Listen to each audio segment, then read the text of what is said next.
Hi, my name is Camila Bennett, and in this presentation, I will talk about the argument against federally mandated labeling of products containing genetically modified ingredients.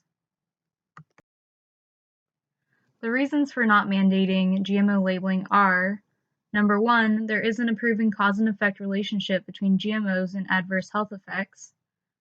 Two, the labeling would cause consumers to believe that GMO products are more unhealthy than conventional or organic products, leading to confusion surrounding the label. Number three, for consumers who are concerned about potential health risks of GMOs, organic labeling already prohibits the use of GMO ingredients, thus creating a redundant label. And four, GMO products align with the mission of the USDA to, quote, promote agricultural production that better nourishes Americans while also helping feed others throughout the world, and to preserve our nation's natural resources through conservation, restored forests, improved watersheds, and healthy private working lands. Current petitions to enforce mandated GMO labeling demand that the FDA oversee and regulate products that are or contain GMO ingredients.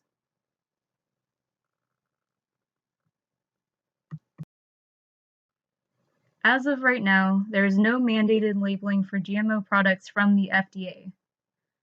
This is based on the substantial equivalence argument that GMO products do not differ in characteristics such as taste, texture, and nutrition from conventional products and are therefore virtually the same.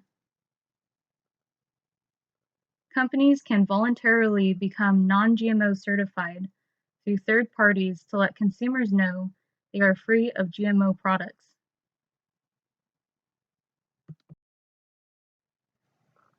Many products receive FDA labeling to warn of safety hazards such as allergens. Many supporters of GMO labeling believe the inserted DNA will cause molecular changes to food that will cause adverse health effects, but no studies support this hypothesis. A study that was published in the Journal of Animal Sciences showed there are no significant differences in health between animals fed on conventional feed versus animals fed on GMO feed. The study ran from 1996, when there was no GMO products in feed, over 29 years when GMO feed was introduced into livestock practices.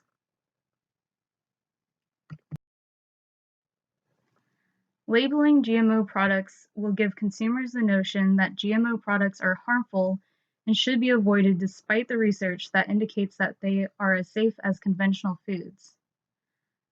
The Seralini study, which was later retracted for being misleading, helped solidify fear of GMOs for many consumers.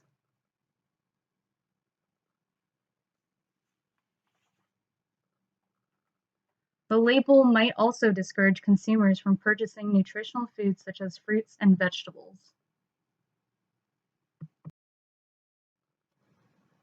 There are many who demand the right to know what is in our food, neither for the sake of safety or health, but rather for transparency in the food industry.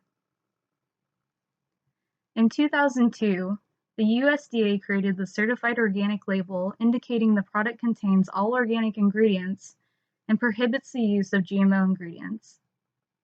Therefore, creating a GMO label would introduce a redundancy in labeling.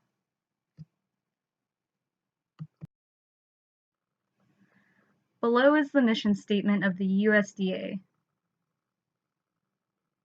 GMOs would help to achieve some of the goals set out by the USDA for agricultural practices.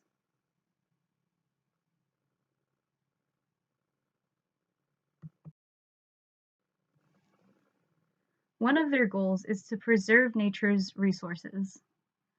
GMOs have the possibility to have a smaller environmental impact than other agricultural practices, since they are altered to use less resources such as water and have larger yields for less land use. GMOs may also be used to produce commodities such as timber that would normally be harvested from old-growth forests.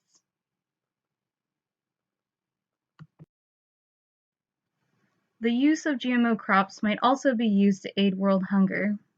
Climate and disease-resistant crops would help rural farmers make enough food for their families and for a living. Biofortification of GMO crops such as golden rice would also be able to provide essential nutrients to combat malnutrition and disease. Overall, the labeling of GMO products is unnecessary and will lead consumers to believe that GMO products are unhealthy and should be avoided.